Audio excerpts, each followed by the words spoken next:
This free step-by-step video comes to you directly from Haynes. You can complete more than 200 jobs on this vehicle when you purchase the complete Haynes online manual at haynes.com. Working in the passenger's footwell, undo the 2 torque screws and remove the lower fascia panel. Undo the torque screws and remove the pollen filter cover.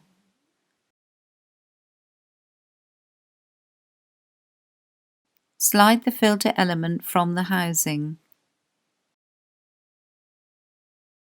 Remove any dirt and debris from the filter housing. Note the arrows on the side of the filter element indicating airflow. The arrows must point to the front of the vehicle. Insert the filter element, refit the cover, and securely tighten the retaining screws.